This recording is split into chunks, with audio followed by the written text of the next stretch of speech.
ठाकरे गटाच्या याचिकेवर आज सुप्रीम कोर्टात सुनावणी। नार्वेकरांच्या आदेशाविरोधातील केली होती याचिका। न्यायमूर्ती DY चंद्रचूड यांच्या अध्यक्षतेत होणार सुनावणी। काँग्रेसच्या केंद्रीय निवडणूक समितीची दिल्लीत बैठक। 130 ते 150 उमेदवारांच्या नावावर शिक्कामोर्तब होण्याची शक्यता। पुढील 2 ते 3 दिवसांमध्ये पहिली यादी जाहीर होण्याची शक्यता। काँग्रेसची आज मुंबईत महत्त्वाची बैठक। KC वेणुगोपाल घेणार बैठक। काँग्रेसचे सर्व नेते राहणार उपस्थित। लोकसभा निवडणुकीची घोषणा 12 मार्चला होण्याची शक्यता। केंद्रीय निवडणूक आयोगाची निवडणुकीची तयारी पूर्ण। पंतप्रधान नरेंद्र मोदी काश्मीर दौऱ्यावर। कलम 370 हटवल्यानंतर प्रथमच मोदी काश्मीरमध्ये विविध विकास कामांचं उद्घाटन आणि भूमिपूजन करणार। लवासा प्रकरणी शरद पवार हायकोर्टात। CBI चौकशीबाबतच्या याचिकेमध्ये हस्तक्षेपाची मागणी।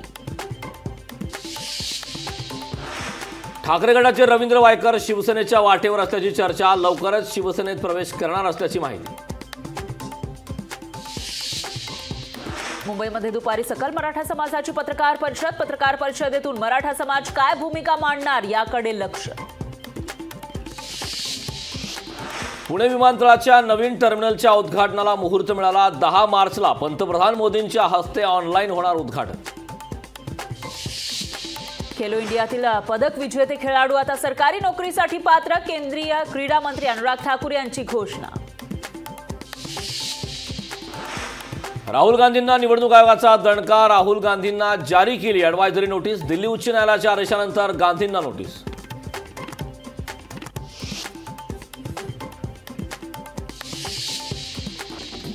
मुंबईत आज प्रकाश आंबेडकरांची लोकशाही गौरव महासभा। गोविंद पाटील मैदानामध्ये संध्याकाळी वंचितची सभा। प्रकाश आंबेडकर सभेतून काय बोलणार याकडे लक्ष। बारामती लोकसभा मतदारसंघात 9 मार्चला मव या नेत्यांची जाहीर सभा। सभेला शरद पवार, संजय राऊत आणि बाळासाहेब थोरात राहणार उपस्थित।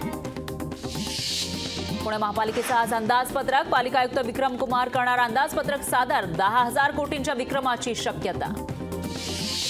पुण्यात रामवाडी मेट्रो स्थानक ते लोहगाव विमानतळ दरम्यान PMP कडून फडीर सेवा देण्यास सुरुवात। या अंतर्गत सोडल्या जाणार 25 मिनिटांनी गाड्या।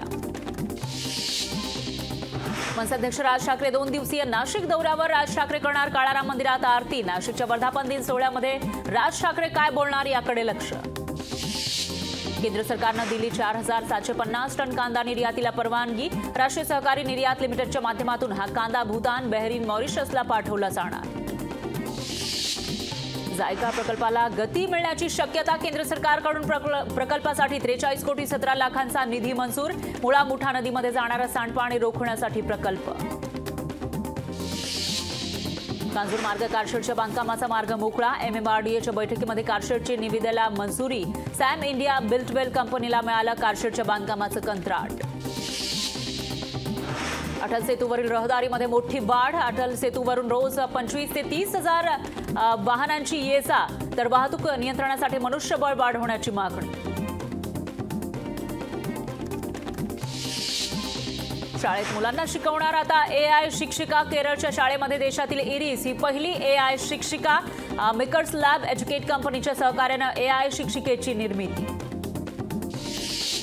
होळीतील शिमग्यानिमित्त कोकण रेल्वेच्या 19 ते 27 मार्च दरम्यान विशेष साप्ताहिक गाड्या। 8 मार्चपासून आरक्षण सुरू होणार असल्याची कोकण रेल्वेची माहिती।